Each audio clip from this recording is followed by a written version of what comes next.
ஆதியாகமத்தின் புஸ்தகம் 7ஆம் அதிகாரம் 7வது வசனம் வாசிங்க பாப்போம். ஜலப்பிரளயத்துக்கு தப்பும்படி நோவாவும் அவனுடனே கூட அவன் குமாரரும் அவன் மனைவியும் குமாரரின் மனைவிகளும் பேழைக்குள் பிரவேசித்தார்கள். நமக்கு இதெல்லாம் நமக்கு தெரிஞ்ச ஒரு சம்பவம் தான். ஆனால் இதுல சில முக்கியமான விஷயங்களை நாம் கவனிக்க வேண்டி இருக்கிறது. சாதாரணமா நம்ம அதை படிச்சுட்டு போயிடுறோம். பொதுவாக ஆண்டவர் நமக்கு தெரிஞ்ச விஷயம், முதல் 2000வது வருஷத்தின் முடிவில் இது நடக்குது. 1650 வருஷத்தின் முடிவில் நடக்கும்போது பூமியை பார்க்கிறார். பூமி கொடுமையினால் இருக்கிறது. நம்ம ஏன் இதை பார்க்குறோன்றா அதுக்கு ஒரு காரணம் இருக்கு. ஏன்னா நோவாவின் காலத்தில் எப்படி நடந்ததோ அப்படியே மனுஷகுமாரன் வரும் காலத்திலும் நடக்கும். மற்ற 24, 37, 38 இருக்கு. ஸோ அதனால அந்த கம்பேரிசன் பண்ணி படிக்க சொல்லி இயேசுவே சொல்லி இருக்கிறார். அதனால நம்ம கம்பேர் பண்ணி பார்க்குறோம். ஸோ இப்போ நோவா காலத்தில் இருந்ததான அதே நிலைமையில நோவாவை ஆண்டவர் காப்பாற்ற விரும்புகிறார். நோவாவை அவன் குடும்பத்தை என்ன செய்யறாரு? காப்பாற்ற விரும்புகிறார். ஏன்னா அவன் ஒருத்தன் அன்னைக்கு இருந்தவர்களுக்குள் அவன் என்னவாக இருந்தான்? நீதிமானாக இருந்தான். அப்படிதான் வசனம் சொல்லுது. இருந்தவர்களுக்குள் நோவா நீதிமானாக இருந்தான். அவர் ஆண்டவர் அவனை பத்தி சொல்லும் போதும் இருக்கிறவர்களில் உன்னை நீதிமானாக கண்டேன் அப்படின்னு தான் சொல்வார். ஸோ இப்போ அவனை மட்டும் அல்ல, அவன் குடும்பத்தையும் காப்பாற்ற விரும்புகிறார். ஸோ அப்படி காப்பாற்ற விரும்பும் பொழுது கர்த்தர் ஒரு விஷயத்த சொல்றாரு. நீ ஒரு பேழையை செய்து என்ன செஞ்சிரு, அது உள்ள போயிடு, வரப்போற அழிவுக்கு நீ தப்பித்துக் கொள்வாய் அப்படின்னு சொல்றாரு. இது ஒரு சின்ன விஷயமாக, அதாவது ஒரு வசனத்துல முடிஞ்சிருச்சு. ஆனா உண்மையிலேயே இவ்வளவுதான் அங்க நடந்துச்சா? அப்போ ஆண்டவர் சொன்னபடி பேழைக்குள்ள நோவா போனதுனால அவர் காப்பாற்றப்பட்டாரா அப்படின்னு கேட்டீங்கன்னா இல்ல. அதுக்கு பின்னாடி ஒரு பெரிய ப்ராசஸ் நடந்திருக்குது. அந்த ப்ராசஸ் டீட்டெயிலா நமக்கு இன்னொரு இடத்துல கர்த்தர் கொடுத்திருக்கிறார். வாசிங்க, எபிரேயருக்கு எழுதின நிருபம் 11ஆம் அதிகாரம் 7வது வசனத்தை வாசிங்க. விசுவாசத்தினாலே நோவா தற்காலத்தில் காணாதவைகளை குறித்து தேவ எச்சரிப்பு பெற்று. அப்படின்னா என்ன அர்த்தம் அப்படின்னு கேட்டீங்கன்னு சொன்னா, நோவாவுக்கு வெளிப்பாடு இருந்துச்சு. நடக்க போற சம்பவங்களை குறித்து என்ன இருந்தது? வெளிப்பாடு இருந்தது. தேவனிடத்துல இருந்து என்ன செய்தான்? அவன் காணாதவைகளை குறித்து எச்சரிப்பு பெற்றான் அப்படின்னு வசனம் சொல்லுது. அதாவது ஃபியூச்சர்ல என்ன நடக்க போகுது அப்படிங்கக்கூடியதான ஒரு வெளிப்பாடு அவனுக்குள்ளே காணப்பட்டது. நோவா நல்லா தெரிஞ்சுக்கணுங்க, ஒரு பாஸ்டர் கிடையாது, இன்னும் சொல்ல போனா அன்னைக்கு ஒரு சர்ச் கிடையாது, எதுவுமே கிடையாது. அன்னைக்கு இருந்த எத்தனை கோடி மக்கள் இருந்தாங்கன்னு நமக்கு தெரியாது. லட்சக்கணக்கில் இருந்தாங்களா, கோடிக்கணக்கில் இருந்தாங்களா நமக்கு தெரியாது. அன்னைக்கு இருந்தவர்களுள் அவன் ஒருத்தனுக்கு மட்டும் ஒரு வெளிப்பாடு இருந்துச்சு. என்ன வெளிப்பாடு இருந்துச்சுன்னா, தற்காலத்தில் காணாதவைகளை தேவ எச்சரிப்பு பெற்று, அவைகளை குறித்து தேவ எச்சரிப்பு பெற்று. முதலாவதாக நாம் வரப்போகிற அழிவிலிருந்து பாதுகாக்கப்பட வேண்டும் என்று சொன்னால், மனுஷகுமாரன் வரும்போதும் இதே மாதிரி காரியங்கள் தான் நடக்க போகிறது. நம்முடைய குடும்பம் அதில் தப்பிக்க வேண்டும் என்று கர்த்தர் விரும்புகிறார். இப்போ நோவா கிட்ட சொன்ன மாதிரி தான் நம்ம கிட்டே சொல்லியிருக்கிறார். உன்னையும் உன் குடும்பத்தை என்ன செய்ய விரும்புகிறேன்? காப்பாற்ற விரும்புகிறேன். கர்த்தராக இயேசு கிறிஸ்துவை விசுவாசி, அப்போது நீயும் உன் வீட்டாரும் ரட்சிக்கப்படுவீர்கள். அது கர்த்தர் சொன்னது. இதே தான் நோவா கிட்டையும் சொன்னாரு. நீயும் உன் குமாரரும் உன் மனைவியும் உன் குமாரரின் மனைவிகளும் பேழைக்குள் பிரவேசித்து நான் உங்களை அதிலிருந்து காப்பாற்றுவேன் அப்படின்னு சொன்னார். ரெண்டும் ஒண்ணுதான். அங்க ரட்சிப்பேன், இங்க காப்பாற்றுவேன்னு சொன்னார். ஆனால் நோவா அந்த ரட்சிப்புக்கு, அந்த காப்பாற்றக்கூடியதான சூழ்நிலைக்கு தன் குடும்பத்தை காப்பாற்றியதற்கு என்ன காரணம் அப்படின்னு கேட்டீங்கன்னா, முதலாவது அவனுக்கு ஒரு வெளிப்பாடு இருந்தது. அவன் நீதிமானா இருந்தான் அப்படின்னு வசனம் சொல்றது. என்ன நீதிமானா இருந்தான்? நம்மளை பொறுத்த வரைக்கும் என்ன நீதிமான் அப்படின்னு கேட்டீங்கன்னு சொன்னா, சிகரெட் பிடிக்காம இருந்தான் நீதிமான், குடிக்காம இருந்தான் அவன் நீதிமான், அவர் ரொம்ப நல்லவர் அப்படின்னு. நமக்கு இந்த சன்மார்க்கனுக்கும் நீதிமானுக்கும் வித்தியாசம் தெரியாது.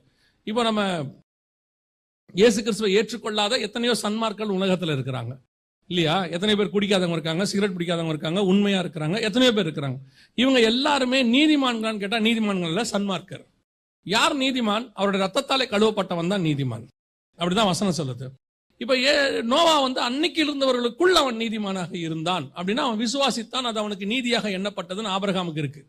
அப்ப நோவா ஏன் நீதிமானா இருந்தான் அப்படின்னு கேட்டீங்கன்னு சொன்னா, வசனம் சொல்லுது அவன் காணாதவைகளை தேவ எச்சரிப்பு பெற்று. அவன் எப்படின்னா விசுவாசத்தினால். அதான் வெரி இம்பார்ட்டன்ட். இப்ப நீங்க நிறைய தேவ எச்சரிப்பு பெறுறீங்க, சபையில வாரம் சொல்லி கொடுக்குறாங்க. எத்தனை பேருக்கு அது தேவ எச்சரிப்பாக இருக்கிறது? எத்தனை பேர் நம்ம இதை எச்சரிப்பாக எடுத்துக்கொள்கிறோம்? இதை நம்ம செய்தியா கேட்டுவிட்டு போறவங்க எத்தனையோ பேர் இருக்கிறாங்க. நடக்கிற சம்பவங்களை செய்தியாக கேட்டுவிட்டு போறவங்க இருக்கிறாங்க. எத்தனை பேர் அதை ஆண்டவர்கிட்ட வரக்கூடிய எச்சரிப்பு அப்படின்னு எடுக்கிறோம்? இப்ப நோவா காலத்திலேயே பாருங்க. இப்ப இது இந்த ஒரு வெளிப்பாடு ஒருத்தனுக்கு இருந்துச்சு. அதே காலத்துல இன்னொரு கூட்டம் இருந்துச்சு. வாசிங்க, அவங்களை குறித்து வாசிங்க. 1 பேதுரு 3:20. நல்லா கவனிங்க. அந்த ஆவிகள் பூர்வத்திலே நோவா பேழையை ஆயத்தம் பண்ணும் நாட்களில் ஏறக்குறைய ஒரு 100 வருஷம் ஆயத்தம் பண்ணும் நாட்களில் தேவன் நீடிய பொறுமையோட காத்திருந்த போது கீழ்ப்படியாமல் போனவைகள். எதுல கீழ்ப்படியாமல் போனவைகள்? கீழ்ப்படியாமல் போனவைகள். சிலராகிய 8 பேர் மாத்திரம் பேழைக்குள் என்ன செஞ்சாங்க? கீழ்ப்படிதலோடு கூட பிரவேசித்தார்கள். அவங்க கீழ்ப்படிதலால பிரவேசிச்சாங்க. ஒரு குரூப் கீழ்ப்படியாமையே இருந்துச்சு. நம்ம நோவாவை நீதிமானா பார்க்கிறோம். தேவ எச்சரிப்பு பெற்றார். எல்லாருக்கும் அந்த எச்சரிப்பு அன்னைக்கு இருந்திருக்குது. ஆனால் நோவாவுக்கு அந்த எச்சரிப்புக்கு கீழ்ப்படுகிற சுபாவம் இருக்கிறது. இப்ப சபை இருக்குது. சபைக்கு இந்த எச்சரிப்பு கொடுக்கப்படுகிறது. நீங்கள் நீதிமானா இருக்கிறபடினாலே, இயேசுவின் ரத்தத்தாலே கழுவப்பட்டபடினாலே உங்களை கொண்டாந்தாச்சு. இப்போ உங்களுக்கு ஆண்டவர் எச்சரிப்பு கொடுக்கிறார்.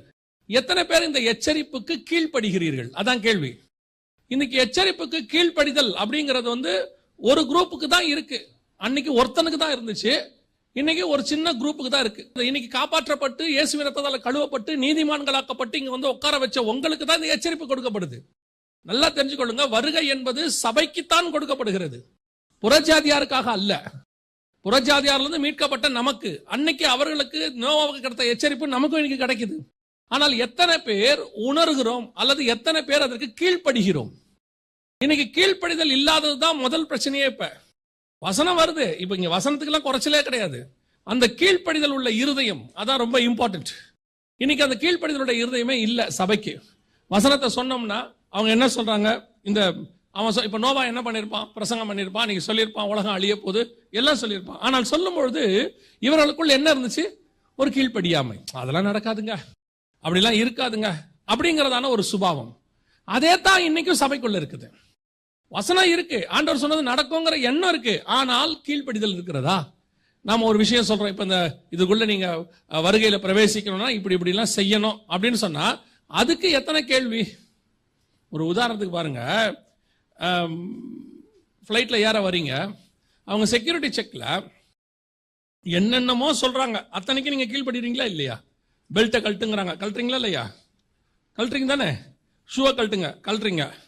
உங்களை மொத்த பாக்கெட்ல இருக்கிறது எடுத்து வைக்க சொல்றாங்க, வைக்கிறீங்க. நீங்க அவங்க கேட்டிருக்கீங்களா? நான் காசு கொடுத்து ஃபிளைட்ல போறேன், நீ என்ன இவ்வளவு செக் பண்ற? நான் கொடுக்குற சம்பளத்துல தான் நீயே நிக்கிற, முடியுமான்னு கேட்க முடியுமா? அவரை பார்த்தோன்னே பயபக்தி உங்களுக்கு வருதா இல்லையா? ஆமா தானே? அவர் கடைசி வரைக்கும் என்ன சொன்னாரு? அப்படியே திருப்தி இல்லாம ஒரு ரூமுக்கு கூட்டு போனா அங்கேயும் போறோம்ல, அங்க கூட்டு போயிட்டு எப்படி செக் பண்ணாலும் ஒத்துக்கிறோம் தானே? அவ்வளவு கீழ்ப்படிதல் இருக்குல்ல. இங்க ஒரு சும்மா சொல்லி பாருங்க, கொஞ்சம் முடிய பார்த்து வெட்டுங்க பிரதர், கலர் அடிச்சிருங்க. யா அதன என்ன கேள்வி கேட்கிறா? சபையில் இந்த கேள்வி எல்லாம் கேட்கக்கூடாது. இந்த முக்காடு ஏன் போட வேண்டும்? அது முக்காடு என்பது என்ன உபதேசம்? யோசிச்சு பாருங்க. அந்த உபதேசம் சரியா தப்பா, இல்ல போடணுமா போட வேணாமாங்கிறதுலாம் வேற விஷயம். அந்த கீழ்ப்படிதல் உள்ள இருதயம் வரல. எங்க அந்த காலத்துல ஊழியக்காரங்க இருக்கும்போது ஊழியத்துக்காக ஒப்பு கொடுத்து அசிஸ்டண்டா வருவாங்க. வந்த உடனே பாஸ்டர் சொல்வாரு, போய் அந்த டாய்லெட்டை கிளீன் பண்ணுவாரு. இவர் சீசன் ஆகி பரலோகத்துக்கு வரத்துக்கும் டாய்லெட்டை கிளீன் பண்றதுக்கு என்ன சம்பந்தம்னு கேட்டா என்ன ஆகும்? நான் உங்ககிட்ட பைபிள் படிக்க வந்தேன், நீங்க என்ன துணி துவச்சு போட சொல்றீங்க, தண்ணி எடுக்க சொல்றீங்க. எனக்கு ஊழியக்கார ஒருத்தர் வந்தார், அவர் சொன்னாரு, சீஷத்துவம் ஆகணும்னா முதல்ல என்ன செய்யணும் தெரியுமான்னு கேட்டார். என்ன செய்யணும்னு கேட்டேன். காரை கழுவணும்னு சொன்னார். நான் நினைச்சேன், கார் கழுவுறதுக்கும் சீஷத்துவத்துக்கும் என்ன சம்பந்தம் இருக்குது? சீஷத்துவம் வேறு. நம்ம சீஷத்துவம்னா என்ன நினைக்கிறோம்? இயேசுவோடையே கூடவே போய் எல்லார் வீட்லயும் சாப்பிட்டு 12 மீதம் நிறைய அப்பத்தை எடுத்து அப்புறம் அவர் எங்கெங்கெல்லாம் போறாரோ அங்கேயும் போய் அவரோட படுத்து அவரோட தூங்கி எழுந்திரிச்சு வரங்களை பெற்று அற்புத அடையாளங்களை செய்து பிரைஸ் தி லார்ட் அப்படின்ட்டு போனோம். இதான நமக்கு சீஷத்துவம். ஆனா இவர் சொல்றாரு, நீ போய் என்ன செய்ய? காரை கழுவுனாரு. காரை கழுவுறதுக்கும் சீஷத்துவத்துக்கும் என்ன போது அவர் சொன்னாரு, அந்த காரை கழுவும் போது தான் உன் பெருமை உடையும்னாரு. அதே வார்த்தை சொன்னாரு, உன் காரை கழுவும் போது தான் உன் பெருமை உடையும். இன்னைக்கு சபைகளுக்குள்ள எந்த ஒரு விஷயத்தை சொல்லி பாருங்கள், உடனடியாக ஒரு எதிர்ப்பு அல்லது ஒரு எதிர்கேள்வி. ஏன் செய்யணும், எதுக்கு பண்ணணும் அப்படிங்கிற ஒரு கொஸ்டின். சில நேரங்களிலே நான் சொல்வேன், பரிசுத்தவான்கள் சொல்வது நமக்கு புரியாது. அவங்க சொல்றது நமக்கு என்ன செய்யாது? புரியாது. ஆனால் அதற்கு நாம் கீழ்ப்படிய வேண்டும். இப்படித்தான் இருந்துச்சு 2000 வருஷமா சர்ச்சு. இந்த கடைசி கால சபை இருக்குதுல்ல, இந்த 7வது சபைக்கு என்ன பேர் தெரியுமா? பைபிள்ல வெளிப்படுத்தின விசேஷத்துல 7வது சபைக்கு என்ன பேர் தெரியுமா? லவோதிக்கேன்னு சொல்லுவாங்க. லவோதிக்கேன்றதுக்கு அர்த்தம் என்ன தெரியுமா? கிரீக்ல பீப்புள்ஸ் லிபர்ட்டி, மக்களின் உரிமை. அதாவது மக்கள் எப்படி இருப்பாங்களா? உரிமைக்காக, தங்களுடைய காரியங்களுக்காக, விடுதலைக்காக போராடக்கூடிய சுபாவம் இருக்குமா? ரிபலிங் ஸ்பிரிட். அதுக்கு பேர் என்னது? நீங்க கரெக்டா பாருங்க, இந்த 18th செஞ்சுரி முடியறதுல இருந்து உலகம் முழுக்க இந்த சீர்திருத்தம் என்கிற பேர்ல ரிபலிங் ஸ்பிரிட் வரும். அது அப்படியே வெளியே இருந்துச்சு, இப்ப எங்க வந்துருச்சு? சபைக்குள்ளேயே வந்துருச்சு. எதை சொன்னாலும் ஒரு எதிர்கேள்வி, எதை சொன்னாலும் ஏன் எப்படி.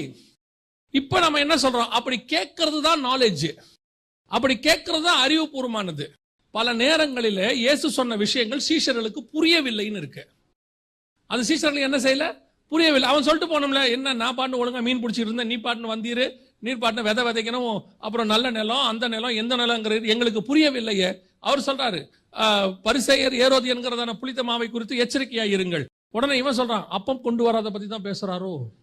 நம்ம இன்னைக்கு அவர் எவ்வளவு டாப்ல பேசுறாரு, எவ்வளவு லோல யோசிக்கிறான் பாருங்க இல்லையா? அவர் அதான் சொல்றாரு. இவன் சொல்றான், ஒருவேளை நம்ம சாப்பாடு கொண்டு வரல நினைக்கிறாரு. அவரே அதையும் கண்டுபிடிச்சிடறாரு. அவர் சொல்றாரு, ஏன்னா எத்தனை பேருக்கு சாப்பாடு போட்டோம்? 5000 பேருக்கு போட்டோம், 7000 4000 பேருக்கு போட்டோம்.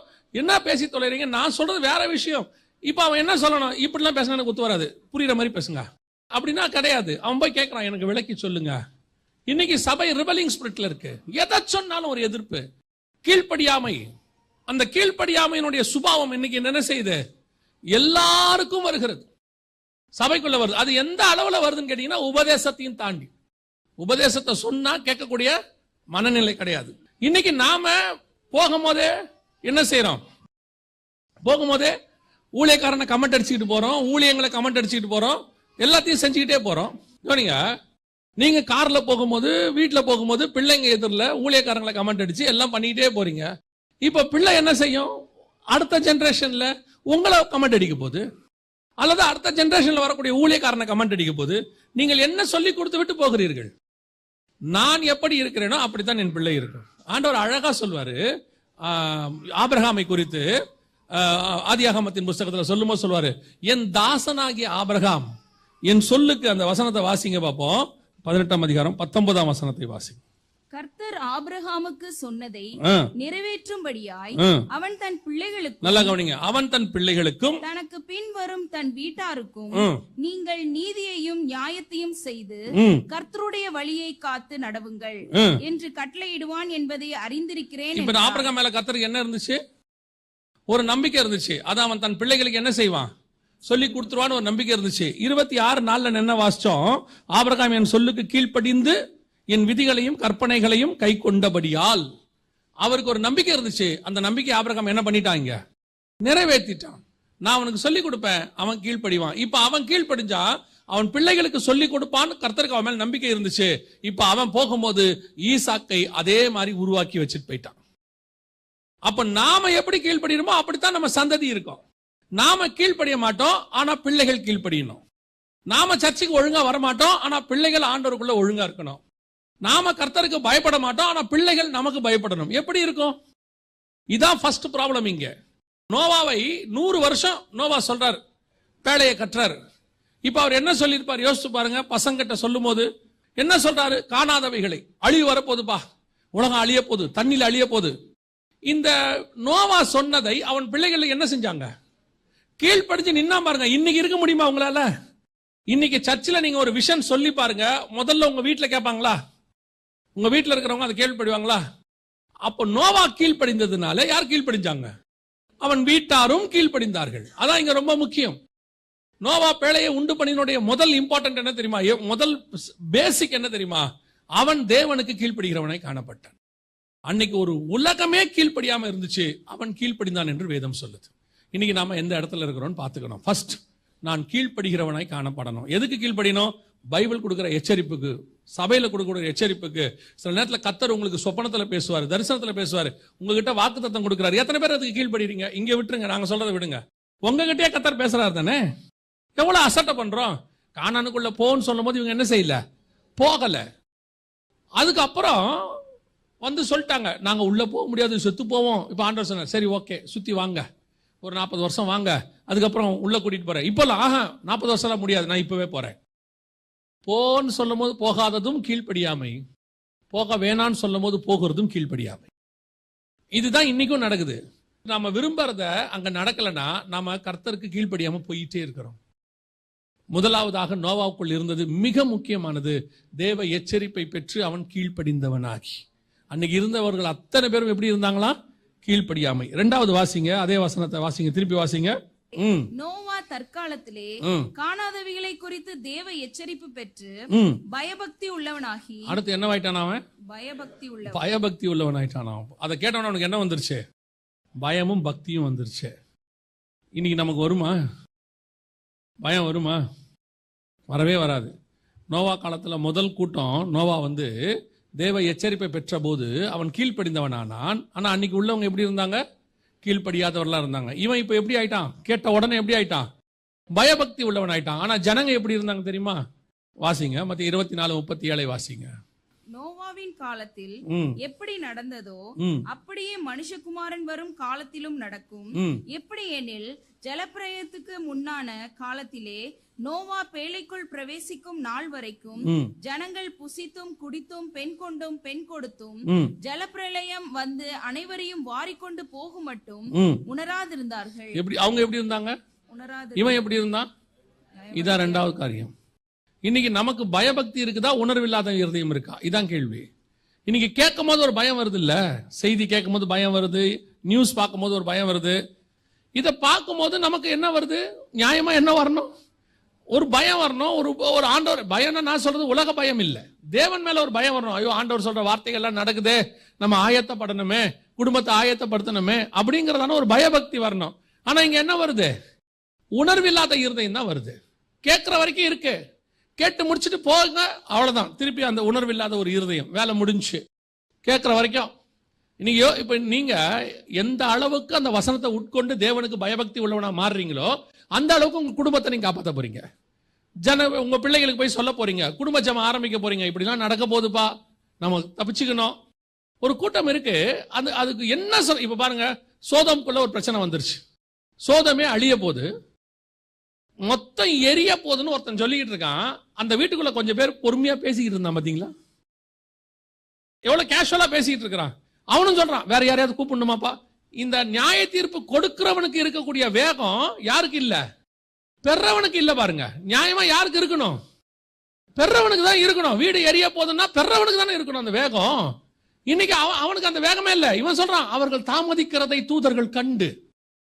அவன் டென்ஷன் ஆகிறான். எங்களுக்கு டைம் முடிய போதுடா, காலைக்குள்ள இதை எரிச்சு போட்டு நாங்க வெளியே போனோம். இவன் டிலே பண்ணிக்கிட்டே இருக்கிறான். அப்பனா யோசிச்சு பாருங்க, இவ்வளவு பெரிய சம்பவம் நடக்க போது அவனுக்கு என்ன இல்ல? உணர்வு இல்ல. அதான் ஆண்டவர் சொல்றாரு, சோதோமில் நடைபெற்றது போலவும் நடக்கும், நோவா காலத்தில் நடைபெற்றது போலவும் நடக்கும். இந்த உணர்வில்லாத இருதயம் இரண்டாவது ரொம்ப முக்கியம். நீங்கள் பயபக்தி உள்ளவர்களா இருக்கணும்னு வேதம் விரும்புது. ஆனா நான் இருக்கிறதா உணர்வில்லாத இருதயம். இப்போ உங்களுக்கு நம்மளுமே ஒரு 90% அப்படித்தான் இருக்கிறோம். என்ன உணர்வு இருக்கு? செய்தி கேட்கிறோம், எல்லாம் நடக்கிறோம். இப்ப அடுத்து நீங்க உங்களுக்கு என்ன செய்ய போறீங்க? ஆக்சுவலா போய் இன்னொரு ஒரு வாரம் ஆகட்டும், இந்த செய்தி எல்லாம் போட்டு முடிஞ்சிட்டோம். அடுத்த வாரத்துல நீங்க எப்படி இருப்பீங்கன்னு நினைக்கிறீங்க? திருப்பி அதே தான். ஊர் பக்கத்துல ரப்பர் தோட்டம் வாங்கணும், ஒரு வீடை கட்டிடணும், சாக்கிறதுக்குள்ள ஒரு வீடை பார்த்தணும், பிள்ளையை அங்க படிக்க வச்சிடணும், கடனை உடனே வாங்கியாவது பிள்ளையை இன்ஜினியர் ஆக்கணும், டாக்டர் ஆக்கிடணும். அதானே இருக்கு எண்ணம். உங்களுக்கு என்னைக்காவது பிள்ளைய பரலோகத்துக்கு கொண்டு போகணுங்கிற எண்ணம் இருந்துச்சா? பிள்ளைய பரலோகத்துக்கு கொண்டு போகணுங்கிற எண்ணம் இல்லாத ஆவிக்குரிய கூட்டம் இப்பதான் இருக்குது. என்னங்க அப்படி சொல்றீங்க? அப்படி இருந்தா நீங்க உங்க ஆலயத்துக்கு வர நாள உங்க பிள்ளைய எங்க அனுப்ப மாட்டீங்க? டியூஷனுக்கு அனுப்ப மாட்டீங்க தானே? உங்க பிள்ளைய கொண்டு வந்து ஹாஸ்பிட்டல் அட்மிட் பண்ண சொல்லிட்டாங்க. உங்க பிள்ளைக்கு அட்மிட் பண்ணுங்க, இன்னைக்குள்ள இந்த இன்ஜெக்ஷன் போடணும், ட்ரிப்ஸ் ஏதோ ஒன்று சொல்லிட்டாங்க. நீங்க சொல்லுவீங்களா? நீ டியூஷன் போ, முதல்ல முடிச்சுடு, நான் சாயங்காலமா உன்னை கூட்டின்னு போறேன்னு சொல்வீங்க? அப்ப மட்டும் தூக்கிட்டு ஓடுறீங்க இல்ல? உங்க பிள்ளையோட சரீரத்தை காப்பாற்றும் போது உங்களுக்கு படிப்பு அவசியப்படலை, எதுவும் அவசியப்படலை. அது உயிரை காப்பாற்றணுங்கிற வேகம் இருக்குல்ல, அதை விட சீரியஸான இடத்துல உலகம் இருக்கு இன்னைக்கு. வருகைக்கான காரியங்கள் நான் திருப்பி சொல்றேன், வருக வருது சொல்றது உங்களுக்கு கேட்டு கேட்டு கேட்டு ரொம்ப கேஷுவல் ஆகிட்டே இருக்குது. அதுதான் உணர்வில்லாத இருதயத்துக்குள்ள வரீங்க நீங்க. இப்படிதான் சொல்றாரு, சடுதியா ஒரு நாள் வந்துரும். அதுக்கப்புறம் நீங்கள் என்ன பண்ணாலும் நடக்காது. அதுக்கப்புறம் போய் கதவை தட்டினாலும் திறக்காது, அழுதாலும் திறக்காது. இப்ப யோசிச்சு பாருங்க, 100 வருஷம் பேழையை கட்டுறான் நோவா. கட்டும் போது அன்னைக்கு அந்த ஜனங்கள் எல்லாம் என்ன பேசியிருப்பாங்க நோவாவை? சும்மா உட்காந்து வேலை வெட்டி இல்லாம ஊழ உலகம் அழிய போதுங்கிறான், அந்த வேலை சொல்றான். அதை விட்டுட்டு அவனும் கெடுத்து அவன் பிள்ளைகளையும் கெடுத்து எல்லாம் சேர்ந்து பேழையை கட்டிட்டு உட்காந்துக்கிட்டு இருக்கு. போகும்போது வரும்போது என்ன சொல்லியிருப்பாங்க? ஏன்டா நீ தான் கெடுத்த, உன் பிள்ளைகளையும் கெடுத்துட்டியா? அப்படித்தானே கேட்டிருப்பான். உன் பிள்ளைகளையும் கெடுத்துட்டியா? அவனும் உட்காந்து பேழையை தான் கட்டிக்கிட்டு இருக்கானா? பசங்களை பார்த்து கேட்டிருப்பாங்க. அன்னைக்குள்ள வாலியோ பசங்க அந்த பசங்களை பார்த்து என்ன கேட்டிருப்பான்? ஏன்னா உங்க அப்பா தான் சொல்றாரு, உனக்கு அறிவு இல்லையா? என்னடா அவ்வளவு பெரிய காயின் கோட்டை கட்டி எத்தனை பேர் போய் பாடுறா, உள்ளுக்குள்ள பாடுறா, நாதஸ்வரமோ அதுவும் வாசி இன்ஸ்ட்ருமெண்ட் வாசிச்சு போய் பாரு. அன்னைக்கு உள்ள அங்குள்ள வசனம் சொல்லுது, மனுஷகுமார்த்திகள் அதிக சௌந்தரியம் உள்ளவர்கள் என்று கண்டு. அவங்க போய் அப்படி நடக்குது, உலகத்தை பார்க்காம விட்டுட்டு உங்க அப்பா கூட உட்காந்து பேழையை கட்டிக்கிட்டு இருக்கிறிய.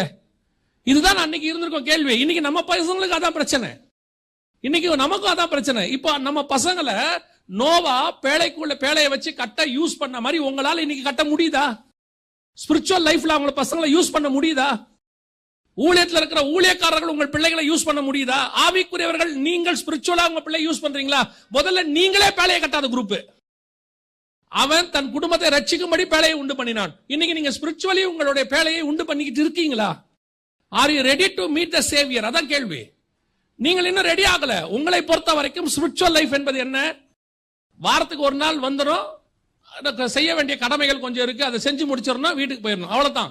அத்தோட 6 நாள் ஓடுறீங்க. கேட்டா நீங்கள் அறிவாளி என்கிறீர்கள், இப்படிப்பட்ட காரியங்களை சொல்லுகிறவனை முட்டாள் என்கிறீர்கள். திருப்பியும் சொல்றேன், ஒரு நாள் வரும், நீங்கள் அத்தனை பேரும் ரெக்ரெட் பண்ற காலம் ஒன்று வரும்.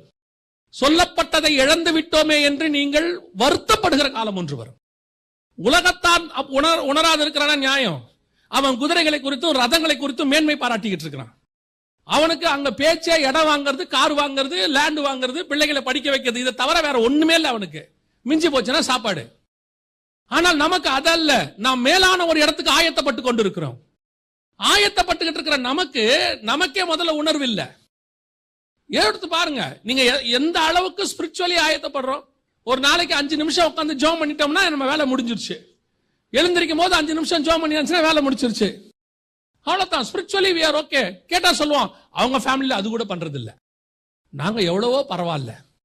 ஆண்டவர் சொல்றாரு, இது நீங்க அதான் திருப்பி நாங்க சொல்ற ஒரு வார்த்தை, we are all religious people மாறிக்கிட்டு இருக்கிறோம் இப்ப, மதவாதிகள். ஆனால் கர்த்தர் எதிர்பார்க்கிறது மத மக்கள் அல்ல, கர்த்தர் எதிர்பார்க்கிறது ஆவிக்குரியவர்கள், ஆன்மீகவாதிகள்.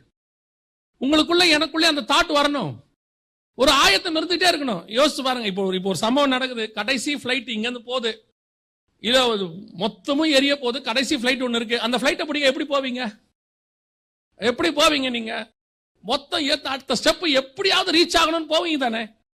நீங்க யோசிச்சுக்கிட்டு இருப்பீங்களா? பரவாயில்ல விடு பாத்துக்கலாம், அதெல்லாம் சும்மா சொல்றாங்க, இன்னொரு பிளைட் கண்டிப்பா வரும், அப்படியா சொல்லுவோம்? ஒரு ட்ரெயின் பிடிக்கும்போது, பிளைட் பிடிக்கும்போது இருக்கக்கூடியதான அந்த உணர்வு, வேகம் இன்னைக்கு ஆவிக்குரிய வாழ்க்கையில் இல்லையே. யோசிச்சு பாருங்க, அவன் பயபக்தி உள்ளவன் ஆயிட்டான், பயம் வந்துருச்சு அவனுக்கு, ஐயோ உலகம் அழிய போகுது. அந்த விஷனை அப்படியே பசங்களுக்குள்ளேயும் கொண்டு போயிட்டான். அவர்களும் பயபக்தி உள்ளவர்களை மாறிட்டாங்க, உட்கார்ந்து பேழையை கட்டுறாங்க. இன்னைக்கு ஆவிக்குரிய குடும்பங்களுக்கு பயபக்தி இல்லை. இன்னைக்கு பயபக்தி எதுக்காக இருக்கு தெரியுமா உங்களுக்கு? ஃபியூச்சருக்காக இருக்குது. உங்க பிள்ளைகளுடைய ஃபியூச்சர் நல்லா இருக்கணும், உங்க ஃபியூச்சர் நல்லா இருக்கணும். நமக்கு எது முக்கியம்? எவ்வளவு அழகா திருப்பி விட்டான் பாருங்க. நோவாக்கு பிள்ளை இல்லையா? ஏனோக்கு பிள்ளை இல்லையா? அத்தனை பேருக்கும் பிள்ளை இருந்துச்சு, எல்லாரும் பிள்ளை குட்டிகளோட தான் வாழ்ந்துகிட்டு இருந்தாங்க. ஆனாலும் தங்களுக்கு கொடுக்கப்பட்டதான அந்த ஸ்பிரிச்சுவல் காரியங்களை கரெக்டா இருந்தாங்கல்ல, ரெடி ஆகிட்டே இருந்தாங்கல்ல.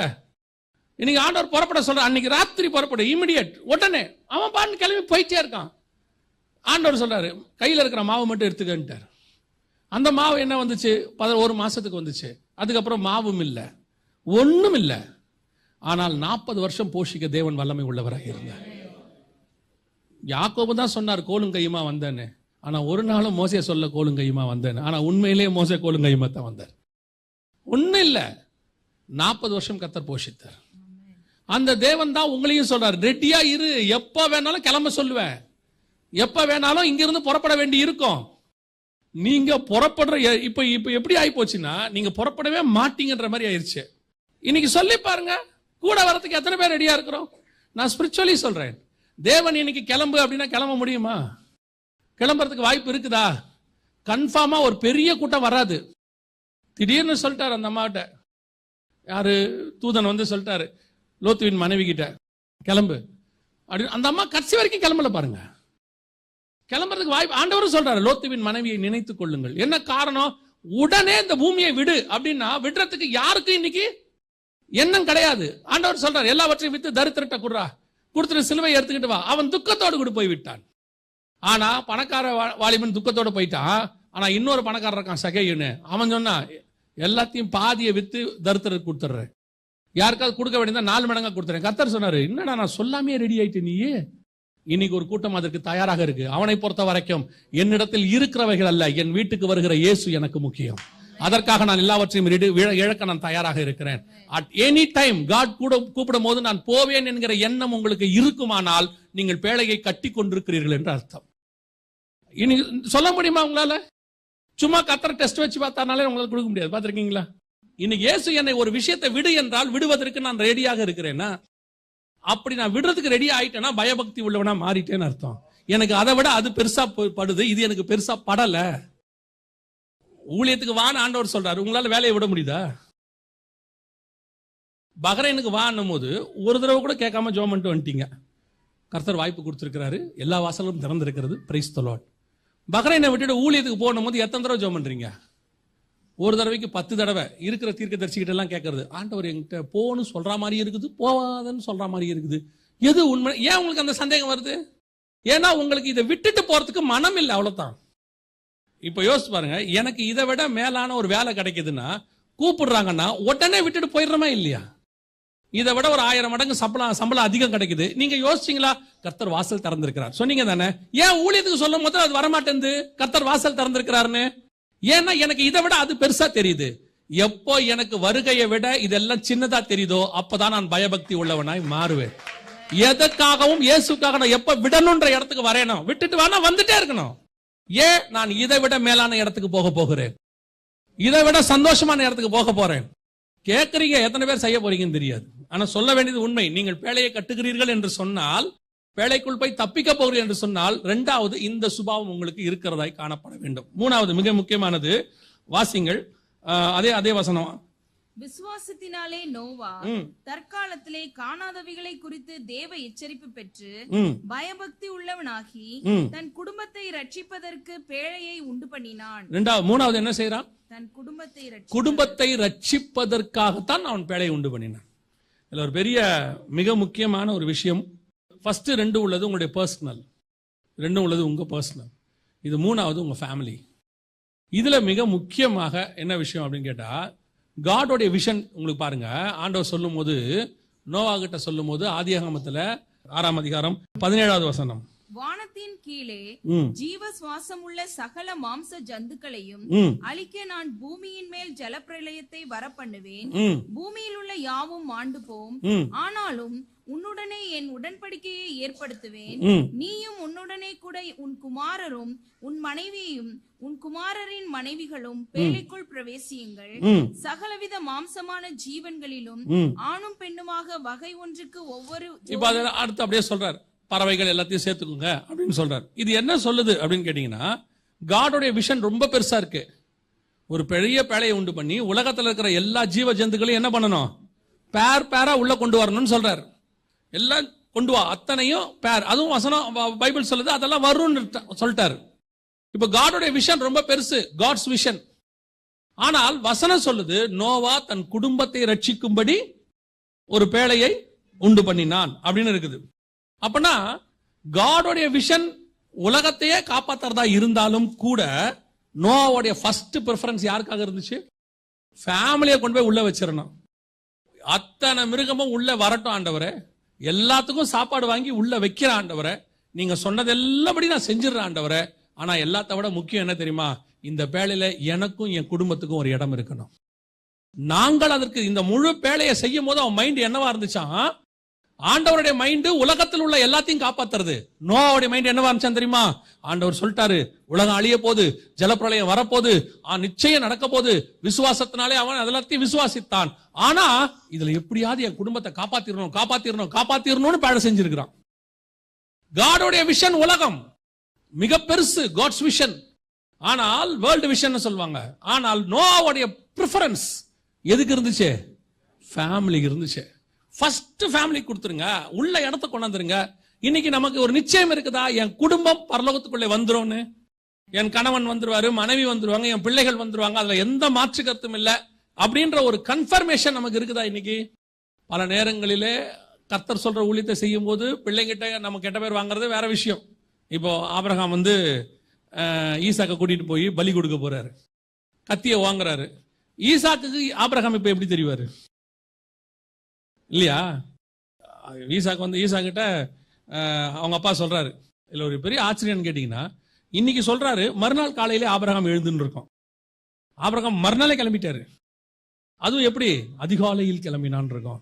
காலங்காத்தால எழுப்புறான் ஈசாக்க, வா போவோம். எங்க? ஒரு இடத்துக்கு போவோம் வா. எவ்வளவு அழகா வந்திருப்பான் ஈசாக்கு. அப்பா கூட போறோம். பிள்ளைகளுக்கு அப்பா கூட போறனால ஒரு ஜாலி தானே. அப்பா கூட போனா அதை வாங்கி கொடுப்பாரு, இதை வாங்கி கொடுப்பாரு. இப்படியே போனா 3 நாள் போறாங்க. ஈசாக்கு பார்த்துனே இருக்கிறான். இந்த ஆள் எங்க கூட்டின்னு போறான் நம்மளுன்னு தெரியலையே. 3 நாளா போதே. அப்புறம் ஒரு இடத்துல போய் சொல்றான், நீங்க இங்கேயே இருங்கன்னு வேலைக்காரங்களை விட்டு தனியா கூட்டு போறான். இப்ப ஈசாக்கு நினைச்சிருப்பான், ஓ நமக்கு தனி ஸ்பெஷலா கொடுக்குறாங்க போல, அங்க போய் ஏதோ நடக்க போது போலன்னு போனா கைய காலை கட்டி மல்லாக்கப்படுத்த வச்சு கத்திய வாங்குறான். எப்படி இருக்கும் பாருங்க ஈசாக்கு. நீங்க ஈசாக்கு வியூல பாருங்க, நீங்க ஆபிரகாம் வியூல ஒரு நீதிமான் தான், கர்த்தருடைய வார்த்தைக்கு கீழ்ப்படுகிறார், விசுவாசித்தார், அதுல எந்த மாற்றுக்கிறது இல்ல. ஈசாக்குடைய வியூ எப்படி இருக்கு? இதுக்கு தான் இத்தனை நாள் கூட்டு வந்தியா நீ? கட்டி போட்டு கத்திய வாங்க. நான் அப்பயே கேட்டலப்பா, நான் பலிக்கு என்ன பண்றது, நீ தான் சொல்லவே இல்லை என்கிட்ட, கர்த்தர் பார்த்துக் கொள்வாருன்னு. இப்ப எப்படி இருக்கும்? எங்க அப்பா ஒரு கொலைகாரன், தூக்கிட்டான் கத்திய பாருங்க அப்படின்னு. இப்ப இஸ்மவேலை கூப்பிட்டு சொல்றாரு காலையில, ஆகார் இந்த துருத்தி தண்ணீர் எடுத்துக்கோ, இந்த இஸ்மவேலையும் கூப்பிட்டுக்க. இஸ்மவேல் சாதாரண சின்ன பையன் எல்லாம் கிடையாது.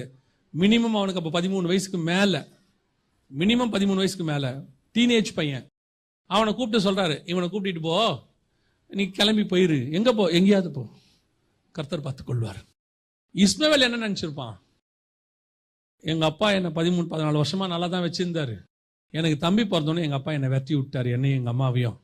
நாங்க எகிப்துல அந்த வனாந்தரத்துல, பெயர்சபா வனாந்தரத்துல அலைஞ்சு திரிஞ்சோம். எங்க அம்மாவுக்கு என்னை காப்பாற்ற வழி தெரியல, சாவர நிலைமைக்கு வந்துட்டேன். எங்க அம்மா கொண்டு வந்து ஒரு இடத்துல போட்டு ஒரு இடத்துல அழுதுட்டு கிடந்தாங்க. எங்க அப்பா எனக்கு ஒன்னுத்தையும் கொடுக்கல, ஒரே ஒரு துருத்தி தண்ணீரை மட்டும் வச்சு விட்டான். இப்போ இஸ்மவேலோட வியூல ஆபிரகாம் யாரு? இது ரெண்டுமே ஆபிரகாம் யார் சொல்லி பண்ணாரு? ஆகார அனுப்ப சொன்னது யார் தான்? ஆண்டவர் தான். ஈசாக்க பலி கேட்டது யார் தான்? சில நேரத்தில் நீங்கள் கர்த்தருடைய சித்தத்தை செய்யும் பொழுது உங்கள் பிள்ளைங்கிட்ட கெட்ட பேர் வாங்குறது வேற. சில ஆட்கள் இருக்கிறாங்க, இவங்க குடும்பத்தையே கவனிக்க மாட்டாங்க, அதான் பிரச்சனை. உலக பிரகாரமாக நாம் முதல்ல எதை கவனிக்கணும்? பிள்ளைகளை கவனிக்கணும். இன்னைக்கு நிறைய பேர் அப்படி இருக்கிறாங்க. இது உலகமா, நீங்க ஸ்பிரிச்சுவலி எடுத்துக்கோங்க. உங்கள் குடும்பத்தை, உங்களுடைய பேழையை கட்ட வேண்டும் என்று சொன்னால், நான் ஏற்கனவே சொன்னதுதான், நோவாக்குள்ள ஒரு விஷன் வந்துச்சு இல்ல, அந்த விஷனை கொண்டு போய் யாருக்குள்ள நுழைக்கிறான்? பிள்ளைகளுக்குள்ள நுழைக்கிறான். 3 பசங்க, வாலிப பசங்களுக்குள்ள நுழைக்கிறான். ஏலியோட விஷனை யாருக்குள்ள நுழைக்க முடியல? பிள்ளைகளுக்குள்ள நுழைக்க முடியல. ஏலி விஷன் இல்லாதவனான்னு கேட்காதீங்க. ஏலி சாமுவேலை ஒழுங்கா தான் வளர்த்திருந்தான். சாமுவேலை வளர்த்தது யாரு? ஏலி தானே. ஆனா யாரதான் தப்பா வளர்த்துட்டான்? பிள்ளைகளை தப்பா வளர்த்துட்டான். போதனை ஒரே மாதிரி தான் கொடுத்தான். ஆனா சாமுவேலுக்கு கொடுத்தது வேற, பசங்களுக்கு சொன்னது வேற. ஏலியோட விஷன் யாருக்குள்ள போல? ஏனோக்குடைய விஷன் மெத்துசுலாக்குள்ள போகல. மோசையோட விஷன் அவனுடைய சந்ததிக்குள்ள போகல. பினகாசோட விஷன் அவங்க சந்ததிக்குள்ள போகல. இன்னைக்கு இதுதான் பிரச்சனை. உங்களுக்குள்ள இருக்கிற கர்த்தருடைய விஷன் உங்கள் பிள்ளைகளுக்குள்ள போதா? கர்த்தர் உங்களுக்கு கொடுத்த ஆசீர்வாதம் உங்கள் பிள்ளைக்கு போகுது. கர்த்தர் உங்களுக்கு கொடுத்ததான மேன்மை உங்க பிள்ளைகளுக்கு போகுது. ஆனால் கர்த்தர் கொடுத்ததான விசுவாசம் உங்க பிள்ளைகளுக்குள்ள போயிருக்குதா? நீங்க அதை கொடுக்கவே மாட்டேங்கிறீங்க. அதனால நீங்க உங்க பேழையை நீங்க மட்டும் கட்டிக்கிட்டு இருக்கிறீங்க. உங்க பிள்ளைகள் கட்டல. உங்க பிள்ளைகளுக்கு அது வந்து சேரவே இல்லை அந்த விஷன். அதை கொண்டு போய் சேர்க்கணும். ஃபர்ஸ்ட் உங்க பிள்ளைகளுக்கு நீங்க கொண்டு போய் சேர்க்கணும்ல. பிள்ளைகளுக்கு என்னைக்காவது கேட்டிருக்கிறீங்களா? போன் எடுத்த உடனே சாப்பிட்டியான்னு கேட்கணும், கரெக்ட் தானே? ஜோமனியான்னு கேட்டோமா? வைக்கிறதுக்குள்ளேயாவது ஒரு தடவை ஜோமனியான்னு கேட்கணும்ல. வைக்கிறதுக்குள்ளேயே ஒரு தடவையாவது பைபிள் வாசியான்னு கேட்கணும்ல. நம்ம கேட்கறதுலாம் என்ன? சாப்பிட்டியா? டியூஷன் போனியா? ஸ்கூல் போனியா? ஸ்கூல்ல என்ன சொன்னாங்க? எவ்வளவு மார்க் எடுத்த?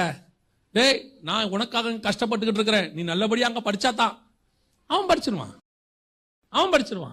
ஒரு நாள் வரும், பையன் காலேஜ்ல நல்ல மார்க் தான் எடுத்திருக்கான், சேர்க்க சரியில்லை சார், அவன் பண்றதெல்லாம் பண்ண முடியல, கேட்க முடியல, உங்க பையனை கொஞ்சம் கண்டிப்பா வச்சுக்கோங்க. அப்பாவுக்கு குத்துது. ஆண்டவரை கொடுக்காம எல்லாத்தையும் கொடுத்துட்டிய. நான் சொல்றேன், எல்லாத்தையும் கொடுங்க, வேணான்னு சொல்லல, முதல்ல ஆண்டவரை கொடுத்துருங்க. ஒருவேளை வேற எது இல்லாவிட்டாலும் ஆண்டவர் பிள்ளைகளை நடத்த வல்லமை உள்ளவராக இருக்கிறார். இன்னைக்கு உங்களுக்குள்ள இருக்கிற விசுவாசம், விஷன், தரிசனம் உங்கள் பிள்ளைகளுக்குள்ளே போகவில்லை. இன்னைக்கு அப்பா விசுவாசத்துல ஊழியத்தை கட்டிடுறார், எழுப்பிடுறார். பசங்க விசுவாசத்துல ஊழியத்தை நடத்துறானா? இல்ல. அப்பா வச்சிருக்கிற சொத்தை வச்சு நடத்திட்டு இருக்கான். அப்பா வச்சிருக்கிற ஆத்மாக்களை வச்சு நடத்திட்டு இருக்கான். இவனுக்கு சொத்தோடைய வேல்யூ தெரியுது, ஆத்மாவோட வேல்யூ தெரியல. அப்பாவுக்கு சொத்தோட வேல்யூ தெரியாது, ஆனா ஆத்மா வேல்யூ தெரியும். ஏன்னா அவர் நடந்து திரிஞ்சு ஆத்மாக்களை கொண்டாந்தாரு. லேண்டுக்கு கொடுக்குற இம்பார்ட்டன்ஸ் ஆத்மா கொடுக்க மாட்டார். காரணம் என்னன்னா, அப்பா கிட்ட இருந்த ஆசீர்வாதம் இவனுக்கு வந்துருச்சு, அப்பா கிட்ட இருந்த விஷன் இவனுக்கு வரல. இன்னைக்கு இதுதான் பிரச்சனை. ஆவிக்குரிய வாழ்க்கையில அதான் நடந்துட்டு இருக்குது. உங்க பிள்ளைகளுக்கு நீங்கள் நல்ல சாப்பாடு கொடுங்க, எனர்ஜி பார்த்து பார்த்து கொடுக்குறாங்க, கலோரி பார்த்து கொடுக்குறாங்க, ஃபைபர் பார்த்து கொடுக்குறாங்க, ஃபேட் பார்த்து கொடுக்குறாங்க. ஆனால் ஆண்டவரை கொடுக்க மாட்டாங்க. என்னங்க ஆண்டவரை கொடுக்கல? நாங்களும் சர்ச்சுக்கு கூட்டு வரந்தானே. சர்ச்சுக்கு கூட்டிட்டு வர்றது ஃபர்ஸ்ட் பார்ட். செகண்ட் பார்ட், நீங்கள் கர்த்தரோடு கூட ஒரு அனுபவம் பெற்றீர்கள்ல. உங்களை கர்த்தர் எப்படி ரட்சித்தாரு, எப்படி வேறு பிரிச்சாரு, எப்படி கஷ்டத்துல இருந்து மேல தூக்கிட்டு வந்தாரு, எப்படி தரித்திரத்துல உயர்த்தி வச்சாரு, அந்த அனுபவத்தை உங்கள் பிள்ளைகளுக்கு சொல்லிக் கொடுக்கணும். அதுதான் இருக்கிறதுலே வேல்யூபிள் பாடம். நீங்க கொடுக்கிற பணம் ஒளிஞ்சு போவதற்கு வாய்ப்பு இருக்கிறது, ஆனால் நீங்கள் அடைந்த அனுபவம் இருக்குல்ல, அது அவனை உருவாக்கிடும் விசுவாசத்துல. எங்க அப்பா ஒண்ணும் இல்லாம இருந்தாரு, எங்க அம்மா கஷ்டப்பட்டு வேலை பார்த்தாங்க ஹாஸ்பிட்டல்ல, ஆனா இன்னைக்கு நாங்க நல்லா இருக்கிறதுக்கு காரணம் கர்த்தர். ஏன்னா அதோட காலத்துல எத்தனையோ பேருக்கு கிடைக்காத ஆசீர்வாதத்தை கர்த்தர் எங்க குடும்பத்துக்கு கொடுத்தாரு. இந்த சூழ்நிலையில இருந்த எத்தனையோ பேருக்கு கிடைக்காத மேன்மைய, அதை விட குறைவா இருந்தாலும் எங்க குடும்பத்துக்கு கர்த்தர் கொடுத்தாரு. அதுதான் நீங்கள் உங்கள் பிள்ளைக்கு கொடுக்கிற மிகப்பெரிய சொத்து. இன்னைக்கு அதை கொடுக்க மாட்டேங்கிறோம், அதான் பேழையை உண்டு பண்ணுதல். ஆனா இன்னைக்கு நமக்கு எல்லாம் ஆசை இருக்குது. பிள்ளை அமெரிக்கால படிக்கணும், இன்ஜினியர் ஆகணும், டாக்டர் ஆகணும், இந்தியால அப்படி பண்ணணும், இப்படி பண்ணட்டும், யாரும் வேணான்னு சொல்லல. பட் ஸ்பிரிச்சுவலா கட்டி இருக்கிறீங்களா உங்க பிள்ளைய? அதான் கேள்வி. பேழையை உண்டு பண்ணும்போது நிறைய விஷயங்கள் நோவா பண்ணுவாரு. அதுல ஒரு விஷயம் ரொம்ப இம்பார்ட்டண்டா ஒண்ணு செய்வார். ஆதியாகமத்தின் புஸ்தகம் 6ஆம் அதிகாரம் 14வது வசனம் வாசிங்க. நீ கொப்பேர் மரத்தால் உனக்கு ஒரு பேழையை உண்டாக்கு, அந்த பேழையிலே அறைகளை உண்டு பண்ணி அதை உள்ளும் புறமுமாக கீழ்பூசு. ஃபர்ஸ்ட் வேர்டு, பேழையை உண்டு பண்ணும் போதே கர்த்தர் சொன்ன முதல் வார்த்தை என்னது? உள்ளும் புறமுமாக கீழ்பூசி. கீழ்னா ஆயில். நம்ம இன்னைக்கு சொல்றோம்ல, இந்த என்ன சொல்லுவாங்க, அதை நம்ம ஊர்ல சொல்லுவாங்க, அதுக்கு தார்ல இருந்து கரைச்சா மாதிரியே இருக்கும் பாக்குறதுக்கு, கிரீஸ்ம்பாங்க. அந்த மாதிரி ஒரு ஆயில்ல செய்யறது. உள்ளும் புறமுமாக என்ன செய்ய? கீழ்பூசி. ஏன் உள்ளும் புறமுமாக பர்டிகுலரா சொல்றாரு? வேலையை எப்படி எப்படி செய்யணுங்கிறதெல்லாம் பின்னாடி தான் வருது. எத்தனை முழம் இருக்கணும், என்ன இருக்கணும், அதெல்லாம் பின்னாடி தான் வருது. ஃபர்ஸ்ட் எடுத்த உடனே அறைகளை உண்டு பண்ணி அதுக்கு என்ன செய்ய? இது ஆசாரிப்பு கூடாரத்தினுடைய மாடல் தான் இது. இங்க 3 அறை இருக்கும், ஆசாரிப்பு கூடாரத்தில் 3 பகுதி இருக்கும். அதுல ஒரு பகுதியில மிருகங்கள் இருக்கும், அங்க ஒரு பகுதியில பலி செலுத்தப்படும், இங்க ஒரு பகுதியில சாப்பாடு சேர்த்து சொன்னாரு, அங்க ஒரு பகுதியில சமூகத்து அப்பம் இருக்கும், இதுல ஒரு பக்கத்துல நோவாவும் குடும்பத்தாரும் இருப்பாங்க, அதுல பிரதான ஆசாரியன் இருப்பான் மகா பரிசுத்த ஸ்தலத்துக்குள்ள. இது ஆசாரிப்பு கூடாரத்தினுடைய இன்னொரு மாடல். இதுல வெரி இம்பார்ட்டன்டான விஷயம் என்னன்னா, ஆண்டவர் சொல்வாரு எல்லாத்தையும் பொன் தகட்டால் மூடும் பாருங்க.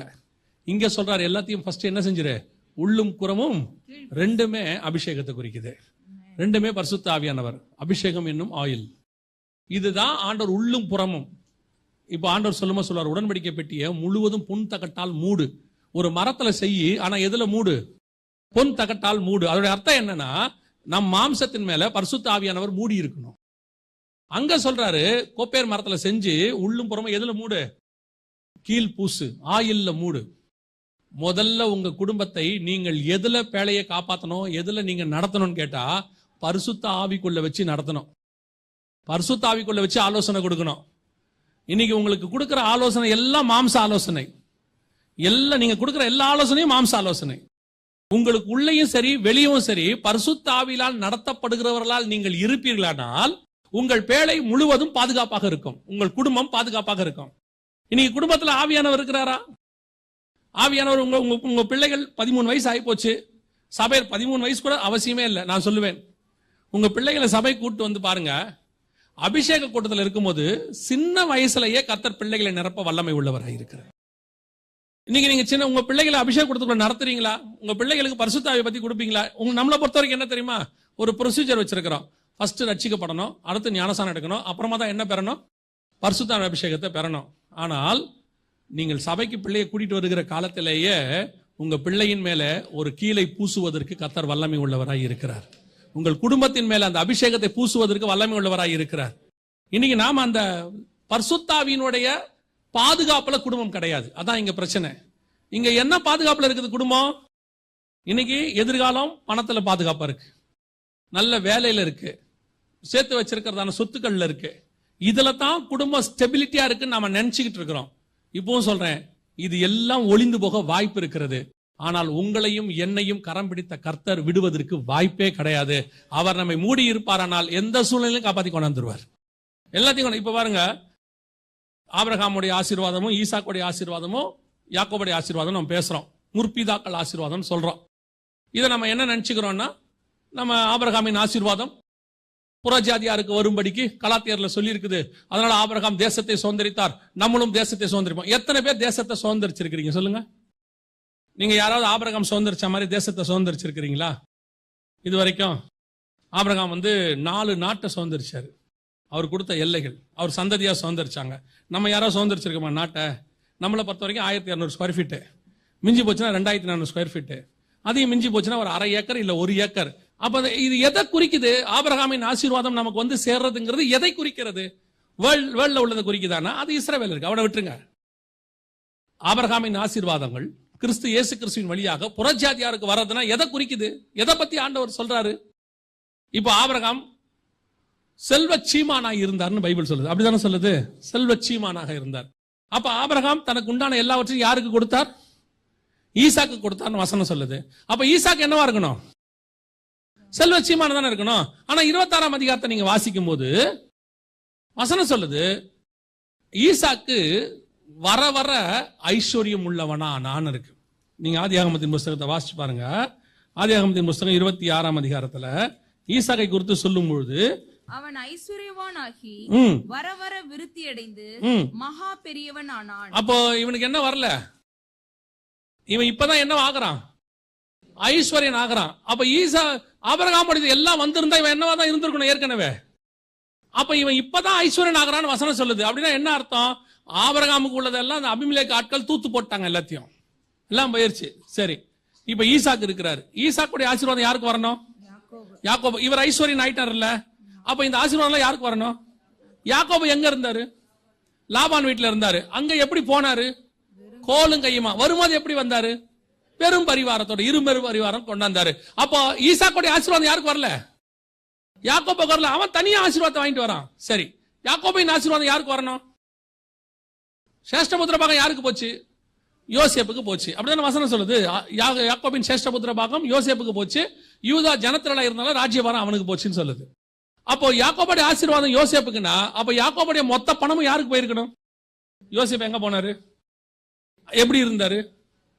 ஆனா எகிப்துல அவர் என்னவா மாறினாரு? அப்போ ஆபிரகாமின் பணம் ஈசாக்கு வரல, ஈசாக்கின் பணம் யாக்கோபுக்கு வரல, யாக்கோபின் பணம் யாருக்கு வரல? யோசேப்புக்கு வரல. ஆனா ஆசீர்வாதம் வந்துச்சு. எது வந்துச்சு தெரியுமா? அவங்க மேல வச்ச ஸ்பிரிச்சுவல் பிளஸிங், கர்த்தர் வச்ச அபிஷேகம் 4 தலைமுறையாய் தாண்டி தாண்டி தாண்டி வந்துகிட்டே இருக்குது. இது உங்களுக்கு புரியாம நீங்க திருப்பி திருப்பி ஏதோ உலக ஆசீர்வாதம் கிடைக்கும் போது, உலக ஆசீர்வாதம் கிடைக்கும் போது, நான் சொல்றேன், உங்களை விட உங்கள் பிள்ளைகள் நல்ல ஆசீர்வாதமா இருப்பாங்க உலகத்துல.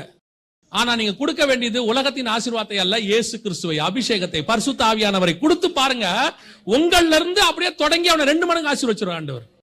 இப்ப அவன் அடுத்து அவங்க பிள்ளைகளுக்கு இயேசுவை கொடுத்துட்டானா அவங்களுடைய உங்க பேரை 4 மடங்கு ஆசீர்வாதத்துக்குள்ள போயிருவான். நீங்க இந்த ஃபார்முலாவே விட்டுறீங்க. பேழையை எதை வச்சு கட்டிட்டே இருக்கிறீங்க? நான் போகும்போது என் பிள்ளைகளுக்கு சொத்து சேர்த்து வச்சுட்டு போயிட்டேன்னா என் பிள்ளைகள் சந்தோஷமா இருப்பாங்க, ஒரே வாரத்துல ஒழிச்சிருவான். இல்ல 4 பிள்ளைங்க இருந்துச்சுன்னா அடிச்சு புடிச்சு கோர்ட்ல இருக்கும் எல்லாம். அதான் உண்மை, நிறைய இடத்துல நடக்குது. அப்படி போகணும்னு நான் சொல்லல. உங்க ஆசீர்வாதம் உங்கள் பிள்ளைகளுக்கு போகட்டும். ஆனா நீங்கள் உங்கள் பிள்ளைகளுக்கு எதை பிரிஃபரன்ஸாக கொடுக்கிறீர்கள்? உங்க பேழையை எதை வச்சு கட்டிட்டு இருக்கீங்க? பரிசுத்த ஆவியை வச்சு கட்டுறீங்களா? உள்ளும் புறமும் கீழ் பூசப்பட்டிருக்கா? உங்க பிள்ளைகள் தேவனால் நடத்தப்படுகிறார்களா? நீங்க சங்கீதத்துல வாசிக்கிறீங்க, உங்கள் பிள்ளைகள் ஏதாவது நடத்தப்படுவார்கள்? ஒளிவமர கன்றுகளை போல இருப்பார்கள். நல்ல ஞானம், அபிஷேகம் எல்லாம் இருக்கணும்னு நம்ம சொல்றோம். ஆனா நீங்க உங்க பிள்ளைகளுக்கு படிப்பு இருந்தா போதும், பணம் இருந்தா போதுங்கிற இடத்துக்கு வந்துட்டீங்க. உள்ளுக்குள்ள ஆவியானவரே இல்ல. நீங்க விட்டு பாருங்க, உங்ககிட்ட வீட்டுல இருக்கிற வரைக்கும் தான் அவன் ஆண்டவருக்குள்ள இருக்கிறான். அப்படி இருக்கு. வெளியே விட்டு பார்த்தா தான் உண்மை தெரியும் என்னன்னு. காரணம் என்ன தெரியுமா? அவன் போகும்போது ஆவிக்குரிய ஆசீர்வாதத்தை உடையவனா அங்க போகல. அவனை அனுப்பும் போதே நம்ம தப்பா அனுப்பிட்டோம். உங்க பிள்ளைகளை அபிஷேகத்தை கொடுத்து அனுப்புங்க. சின்ன பிள்ளையா இருக்குது, சின்ன பிள்ளையாவே இருக்கட்டும், ஆவியானவர் நிரப்ப வல்லமை உள்ளவராக இருக்கிறார். எந்த பிள்ளைகளையும் ஆவியானவர் நிரப்புவார். உங்கள் குடும்பம் கீழ்பூசப்பட்டதான காரியமாக இருக்கணும். இப்ப அடுத்து அதை விட ரொம்ப முக்கியமானது பாருங்க, தான் பிள்ளைகளுக்குள்ள அந்த விஷனை கொண்டு போனால பேழையை கட் பண்றதுக்கு, அதை தாண்டி அவன் அதை யாருக்குள்ள கொண்டு போனான் தெரியுமா? மருமகள்மார்களுக்கு கொண்டு போனான். இவன் வித்தே கிடையாது. இவங்க எங்க இருந்து வந்தவங்க? இவன் மட்டும்தான் நீதிமான். இவங்க வேற எங்க இருந்தோ வந்திருக்கிறாங்க, கொண்டாந்துருக்கிறாங்க. ஆனா எப்படி இவன் விஷன் அவங்களுக்குள்ள போச்சு? 4 ஃபேமிலி, நோவா, அவன் மனைவி, 3 பசங்க, அவங்க 3. இந்த 4 ஃபேமிலியும் சேர்ந்து ஒரு பேழையை கட்டுது பாருங்களேன். இன்னைக்கு உங்களால முடியுமா? யோசித்து பாருங்க. வாய்ப்பு இருக்குதா? இன்னைக்கு நமக்குள்ள ஒரு வருமானம் இருக்குதா? சொல்லி பாருங்க, சண்டை வந்துடும் உடனே வீட்டுல. அது முடியாது, இது முடியாது. இன்னைக்கு குடும்பம் பேழை கட்டக்கூடிய இடத்தில் இல்லை. இன்னைக்கு குடும்பத்தோட விஷன் எப்படி மருமகள்கிட்ட போகுது, எப்படி கொண்டு போகுது? 100 வருஷம் போயிருக்கு இந்த தரிசனம். இன்னைக்கு உங்களால் கொண்டு போக முடியுமான்னு பாருங்க. உங்களுடைய விஷன் உங்க பிள்ளைகளுக்குள்ள கொண்டு போக முடியுதா? உங்க பிள்ளைகளுடைய விஷன் உங்க மருமகளுக்குள்ள கொண்டு போக முடியுதா? எல்லாரும் சேர்ந்தாதான் ஒரு பேழையை கட்ட முடியும். அத்தனை பேரும் சேர்ந்தாதான் ஒரு சபையை கட்ட முடியும். இன்னைக்கு சபைகளுக்குள்ளே ஒரு மனம் இல்லை, குடும்பத்துக்குள்ள ஒரு மனம் இல்லை. நோவாவால அங்கே கொண்டு போக முடிஞ்சிச்சு, ஆனா இங்க முடியல. இன்னைக்கு கடைசி காலத்துல இப்ப சொல்லுங்க, நோவா பேழையை கட்டினானுங்கிறது சாதாரணமான விஷயமே இல்லை. இன்னைக்கு உங்களால முடியாது. இன்னைக்கு நம்மளால சான்ஸே இல்லை. 100க்கு ஒருத்தர். எனக்கு ரொம்ப மதுரையில் ஐயா இருக்கிறாங்க, சீனியர் பாஸ்டர் ஒருத்தர் இருக்காங்க. அவங்க அழகா சொல்லுவாங்க, அவங்க மனைவியை கல்யாணம் பண்ணும்போது அவங்க கேட்டாங்களா மனைவிகிட்ட, 7 குழந்தை எனக்கு வேணும், உன்னால முடியுமான்னு கேட்டாங்களாம். கல்யாணம் பண்ணும்போது கேட்டாங்களாம். அவர் கேட்டிருக்கிறாரு. அப்போ அம்மா சொன்னாங்களாம், நான் அவங்கள போய் பார்த்தேன் அம்மாவை. அம்மா சொன்னாங்களாம் ஓகேன்ட்டாங்களாம். முதல்ல அங்கேயே சக்ஸஸ் ஆயிடுச்சு குடும்பம். ஓகேன்னு சொன்னதுலேயே என்ன ஆயிடுச்சு? சக்ஸஸ் ஆயிடுச்சு. 7 பிள்ளைகள், 7 பிள்ளைகளும் ஏதோ ஒரு வகையில் ஊழியத்தில் இருக்கிறாரு. இன்னைக்கு முடியுமா? இன்னைக்கு நம்ம சொல்றதை நம்ம பிள்ளைகள் ஊழியத்தில் படிக்கிறாங்க, ஊழியத்துக்கு வருவாங்களா? அந்த தரிசனம் வருமா? தகப்பனுடைய தரிசனம் யாருக்குள்ள வருது? பிள்ளைகளுக்குள்ள வருது. இன்னைக்கு எங்க நம்ம தரிசனம் நம்ம பிள்ளைகளுக்குள்ள போகுது? கவனிச்சு கொள்ளுங்க. நோவாவுடைய மிக முக்கியமான சக்சஸ், அவன் தனக்குள்ள இருந்த விஷன் முழுவதையும் ஸ்பிரிச்சுவலாக நடத்தி அதை அப்படியே கொண்டு போய் தன் குடும்பத்தார் இடத்துல கொண்டு போய் கன்வே பண்ணான். அதான் சொன்னேன், அநேக பரிசுத்தவான்கள் இங்க ஃபெயிலியர் ஆயிட்டாங்க. கடைசியாக வாசிங்க, முடிக்கலாம். அதே வசனத்தை திருப்பி வாசிங்க. விசுவாசத்தினாலே நோவா தற்காலத்திலே காணாதவைகளை குறித்து தேவ எச்சரிப்பு பெற்று பயபக்தி உள்ளவனாகி தன் குடும்பத்தை ரட்சிப்பதற்கு பேழை உண்டு பண்ணினான். அதனாலே அவன் உலகம் ஆக்கினைக்குள்ளானதென்று தீர்த்து. அப்படின்னா என்ன அர்த்தம் தெரியுமா? ஆக்கினைக்குள்ளானதென்று தீர்த்து. உலகத்தை அவன் நியாயம் தீர்த்தான் அர்த்தம் இல்ல, தீர்த்து. ஆக்கினைக்குள்ளானதென்று தீர்த்துனா என்ன பண்ணானா? உலகத்தை கண்டம் பண்ணானா. இங்கிலீஷ்ல இருக்கு. அவன் என்ன செஞ்சானா? அத்தனை ஜனங்கள், இப்போ எனக்கு ஒரு விஷயம் தெரிஞ்சிருச்சு, என் குடும்பத்தை நான் கரெக்டா சாட்சியா நிறுத்திட்டேன். இப்ப தைரியமா என்னால என்ன செய்ய முடியுது? உலகத்தை பார்த்து என்ன செய்ய முடியுது? நியாயம் தீர்க்கல, கண்டிக்க முடியுது. இப்ப அந்த இடத்துல இருக்கு பாருங்க, கண்டம் த வேர்ல்ட் அப்படின்னு இருக்கு ஆங்கிலத்துல. அதோட அர்த்தம் என்னன்னா, அவன் உலகத்தை கண்டிச்சானாமா. 2 பேதுருவின் புஸ்தகம், அந்த வசனம் வாசிங்க. 2 பேதுருவின் புஸ்தகம் 2ஆம் அதிகாரம் 5ஆம் வசனம் வாசிங்க. பூர்வ உலகத்தையும் தப்ப விடாமல் நீதியை பிரசங்கித்தவனாகிய நோவா முதலான 8 நல்லா கவனிங்க. நீதியை பிரசங்கித்தவனாகிய நோவானா, நோவா எதை பிரசங்கம் பண்ணிருக்கிறான்? நீதினா என்னத்த? எப்படி பிரசங்கம் பண்ணிருக்கிறான்? நீதிய கண்டிச்சு பேசியிருக்கிறான். ஆமா, அந்த வசனம் இருக்கு பாருங்க. இதுக்கு முன்னாடி நீங்க வாசிச்ச வசனம் எபிரேயர் 11:7. அது வசனம் சொல்லுது, he condemned the world. தமிழ்ல எப்படி இருக்குன்னு கேட்டீங்கன்னா, ஆக்கினைக்குள்ளானதென்று தீர்த்து அப்படின்னு இருக்குது இல்ல. அந்த ஆக்கினைக்குள்ளானதென்று தீர்த்து அப்படிங்கறத நம்ம எப்படி படிச்சுக்கிறோம், புரிஞ்சுக்கிறோம்னா, உலகத்தை அவன் நியாயம் தீர்த்தான் புரிஞ்சுக்கிறோம். அவன் நியாயம் தீர்க்கல. அவன் வசனம் அங்க இருக்கு பாருங்க, by which he condemned the world. உலகத்தை என்ன பண்ணானா? கண்டம் பண்ணான், திட்டினான், கண்டிக்கிறான். நீங்களா சாவ போறீங்கடான்னு சொல்றான். இந்த தைரியம் அவனுக்கு எப்படி வருது தெரியுமா? அதுக்கு முன்னாடி தன் குடும்பத்தை சாட்சியாக அவன் நிறுத்தினான். நான் பிரசங்கம் பண்றதுக்கு முன்னாடி என்னுடைய சாட்சி வெரி இம்பார்ட்டன்ட். எனக்கு அந்த சாட்சி இருந்தால் தான் என்னால தைரியமா என்ன செய்ய முடியும்? அதை சொல்ல முடியும். பாருங்க என்ன சொல்லுவான். பல நேரங்களில் ஊழியக்காரர்கள் எங்க தலை குனிறாங்க தெரியுமா? எங்க அவங்க ஊழியம் ஃபெயிலியர் ஆகுது தெரியுமா? அவங்களுடைய விஷன் அவங்க பிள்ளைகளுக்குள்ள போகாததுனால, பிள்ளைகள் தேவனை விட்டு போகும் பொழுது அவர்கள் சொல்லுகிற வார்த்தை மரியாதை இல்லாம போயிடுது. ஒரே வார்த்தையில பிசாசு ஒழிச்சிடறான். என்ன சொல்றான்? அவர் பசங்களே சரியில்லை, வேலை முடிஞ்சு. அவர் குடும்பமே சரியில்லை, வேலை முடிஞ்சு. அதைத்தான் சொல்றேன். இன்னைக்கு ஆவிக்குரிய வாழ்க்கையில் இருக்கிற நீங்கள் உங்கள் குடும்பத்தை கர்த்தருக்குள் கட்டாமல் நீங்க எத்தனை பேருக்கு என்ன சுவிசேஷம் சொன்னாலும், எப்படி சாட்சியா நீங்க போய் பேசினாலும் எடுபடாது. இன்னைக்கு நாம சரியில்லாம நாம மத்தவங்களை போதிக்கிறதுல கண்டிக்கிறதுல ரொம்ப முக்கியம். அதுதான் ரொம்ப இம்பார்ட்டன்ட். நீங்கள் குடும்பத்தை நிறுத்துங்கள், அதே நேரத்தில் தைரியமாய் கண்டனம். அந்த கண்டிக்கிற சுபாவம் எங்க வரும் தெரியுமா? நீங்க இங்க சரியா இருக்கிறீங்கிற எண்ணம் வந்தா அங்க தானா வந்துரும். அது எல்லா தீர்க்கதரிசிகளும் போய் இயேசபேல் பந்தியில சாப்பிடுறான். எலியாவுக்கு மட்டும் ஏன் அந்த தைரியம் வந்துச்சு தெரியுமா? எலியா யாருக்குன்னு தெரியாம இயேசபேல் வீட்டுல போய் 7 மணிக்கு மேல சாப்பிட்டு வந்துட்டாருன்னு வச்சுக்கோங்க. அம்மா உங்களுக்கு எனக்கு பிரச்சனை இல்லம்மா, ஆனா வெளியே வந்து பேசுறாருன்னு வச்சுக்கோங்க. அந்த தைரியம் அவருக்கே வராது. தைரியம் என்ன செய்யாது? அவருக்கே வராது. ஆட்டோமேட்டிக்கா அவருக்கு என்ன வந்துடும்? உள்ளுக்குள்ள ஒரு பயம் வந்துடும். உங்க அபிஷேகத்துல தைரியம் எப்போ வரும் தெரியுமா?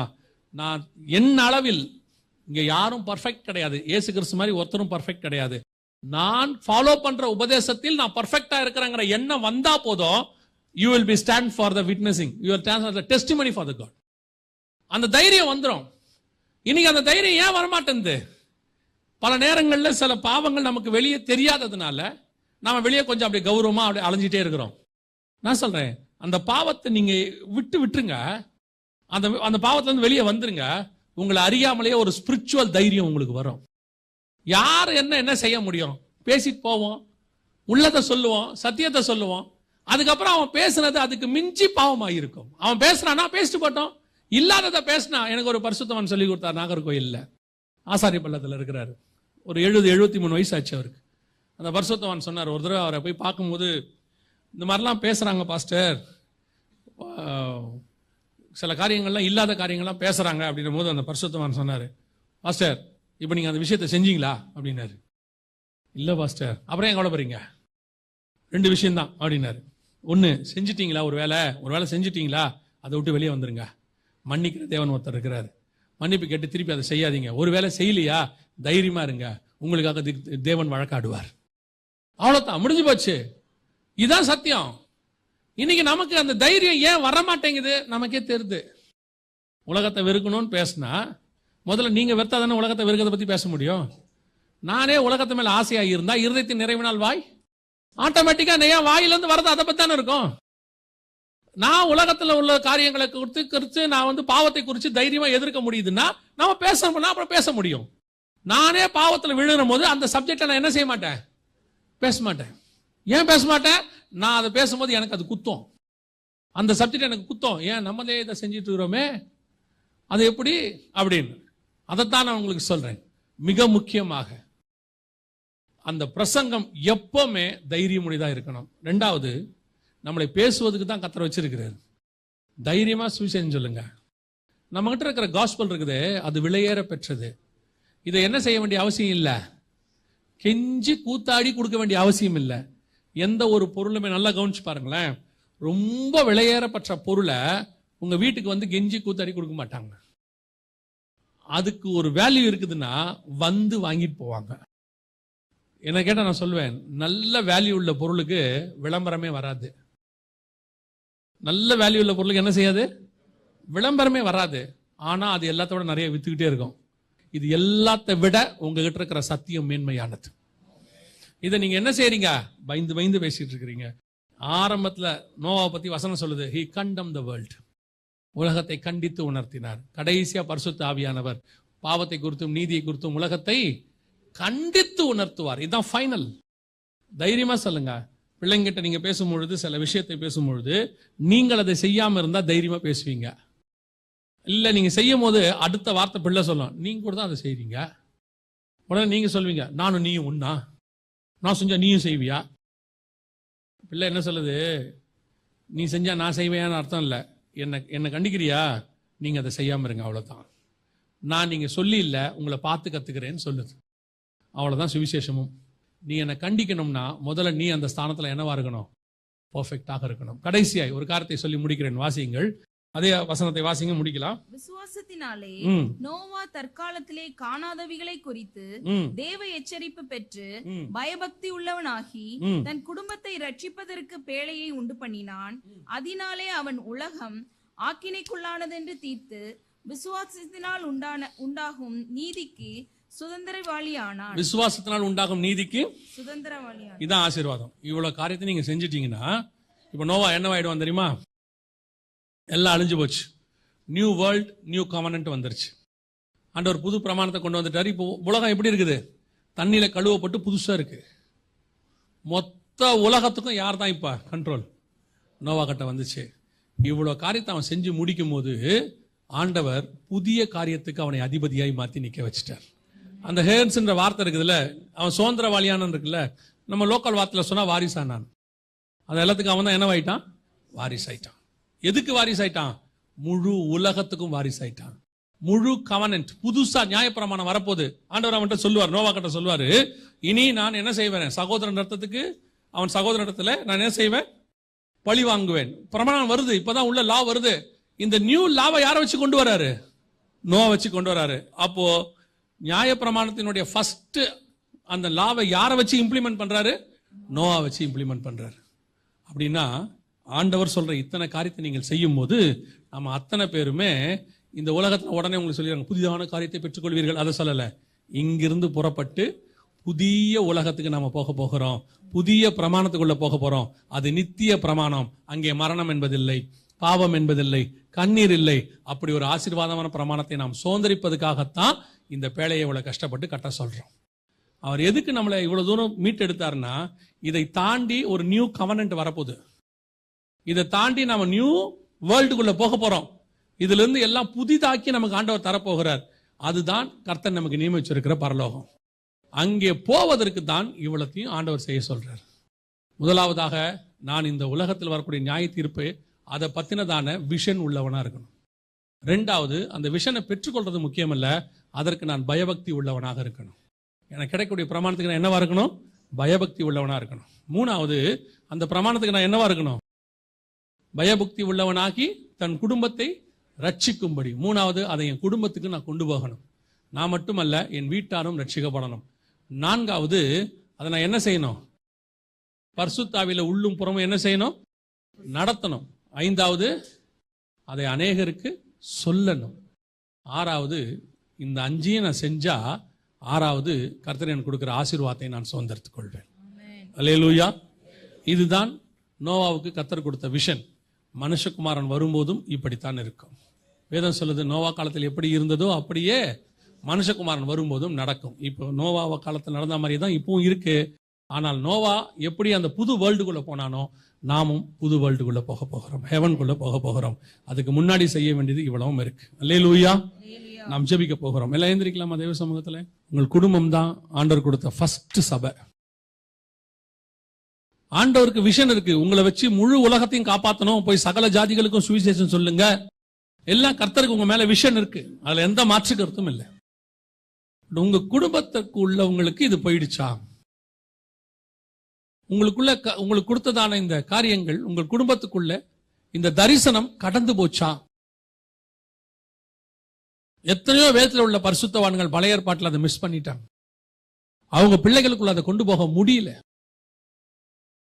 ஆரோனு கிட்ட கர்த்தர் சொன்னாரு, நித்திய ஊழியம்னாரு, என்றென்றைக்கும் இருக்கிற ஊழியம்னு சொன்னாரு.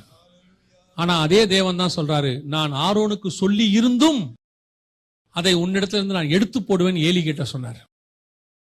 ஏலி செஞ்ச ஒரே ஒரு தப்பு என்ன தெரியுமா? அவனுடைய பிள்ளைகளுக்குள்ள அந்த தரிசனத்தை கொண்டு போகாதது. அதுக்கப்புறம் ஆண்டவர் அந்த மினிஸ்ட்ரியை கொண்டு போக விரும்பல. அதே மாதிரி தான் கர்த்தர் உங்களை ஆசீர்வதிச்சு இவ்வளவு தூரம் கொண்டு வந்துட்டாரு. உங்க ஆவிக்குரிய வாழ்க்கையில உங்களுக்கு இருந்த உண்மையை பார்த்து தான் கொண்டு வந்தார். ஆனா அது உங்க பிள்ளைகளுக்கும் ஆசீர்வாதமா இருக்கணும்னா, உங்க பிள்ளைகளும் உங்களை விட ஆவிக்குரிய வாழ்க்கையில வளர்ந்திருந்தாதான் அது ஆசீர்வாதமா இருக்கும். இல்லைன்னா நீங்க கொடுக்கிற ஆசீர்வாதமே உன் பிள்ளைக்கு சாபமா மாறுறதுக்கும் வாய்ப்பு இருக்கு. அடுத்தவடைய பாவத்தை தீக்கிறதுக்காகத்தான் பலி செலுத்தும்படி பலிபீடத்துக்கிட்ட மாம்சத்தை கொண்டு வந்தாங்க. ஆனா அந்த மாம்சம் தான் ஏலியின் பிள்ளைகளுக்கு பாவமா மாறுச்சு. அநேகருடைய மரணத்திலிருந்து காப்பாத்துறதுக்காக பலி செலுத்தப்பட்டது. ஆனா அதுதான் ஏலியின் பிள்ளைகளுக்கு மரணமா மாறுச்சு. நீ வைக்கிற உன் ஆசீர்வாதமே உன் பிள்ளைகளுக்கு மரணமா மாறிடக்கூடாது. நீ சேர்த்து வச்சிருக்கிற பணம் உன் பிள்ளைகளை தவறான வழியில நடத்துறதுக்கு யூஸ் ஆகக்கூடாது. நீங்க கஷ்டப்பட்டீங்கன்னு பிள்ளைங்களை ஆடம்பரமா நடத்தி பிள்ளைகளை தேவனை விட்டு தூர போற இடத்துக்கு போயிடக்கூடாது. உங்க பிள்ளைகளுக்கு வாங்கி கொடுங்க, வேணான்னு சொல்லல. ஆனா அது கர்த்தரால் வந்தது என்பதை சொல்லி சொல்லி கொடுக்கணும். நான் இவ்வளவு ஆசீர்வாதத்துக்கு காரணம் கர்த்தர்னு சொல்லணும். எத்தனையோ பேர் வேலை செஞ்சு சம்பளம் கிடைக்காம கஷ்டப்படுற இடத்துல எனக்கு சம்பளம் கொடுத்து உன்னை கர்த்தர் படிக்க வைக்கிறார்னு உன் பிள்ளைங்கிட்ட சொல்லணும். உங்களை எண்ணி நடத்துறது கர்த்தர். அது உங்க பிள்ளைகளுக்குள்ள அந்த விஷன் போகணும். நீ நடந்து நடந்து கஷ்டப்பட்டு எவ்வளவு கஷ்டப்பட்டு சம்பாதிக்கிறீங்க, சிறுக சிறுக சேர்த்து தானே இடம் வாங்குறீங்க. உங்க வேர்வைய ரத்தத்தை வேர்வையா சிந்தி தானே எல்லாத்தையும் சேர்க்கிறீங்க. அது உங்க பிள்ளைகளுக்கு தெரியுமா? உங்க குடும்பத்துக்கு தெரியுமா? உங்க மனைவிக்கு தெரியுமா நீங்க இங்க என்ன கஷ்டப்படுறீங்கன்னு? உங்க ஊர்ல இருக்கிற கணவனுக்கு தெரியுமா நீங்க என்ன இங்க கஷ்டப்படுறீங்கன்னு? 110 டிகிரி வெயில்ல நடந்து போய் தான் அந்த வேலையை பாக்குறீங்கன்றது ஊர்ல இருக்கிற உங்க கணவனுக்கு தெரியுமா? நீ அனுப்புற பணம் தேவன் கொடுக்கிறார்னு உன் கணவனுக்கு தெரியணும், மனைவிக்கு தெரியணும். வெறும் பணம் வாழ்க்கையா இருந்துச்சுன்னா கர்த்தர் ஏவாளை படைச்சிருக்க மாட்டார், வெறும் பணத்தை படிச்சிருப்பார். குடும்பம் வேற, அது கர்த்தருடைய திட்டம். ஒரு நோவாவை வைத்து இன்னைக்கு இவ்வளவு பெரிய உலகம் இருக்கு பாத்துக்கோங்க. உங்க ஒரு குடும்பத்தை வைத்து கர்த்தர் எவ்வளவு பெரிய காரியங்களை செய்ய வல்லமை உள்ளவராய் இருக்கிறார். இன்னைக்கு உங்க குடும்பம் தேவனுக்குள்ள இருக்குதா? எத்தனையோ தகப்பன்மார், எத்தனையோ தாயார் உள்ளுக்குள்ள அழுதுட்டு உட்கார்ந்துட்டு இருக்கிறாங்க. அவங்களால எல்லார்கிட்டையும் சொல்ல முடியல. அவங்களுக்கு தெரியுது.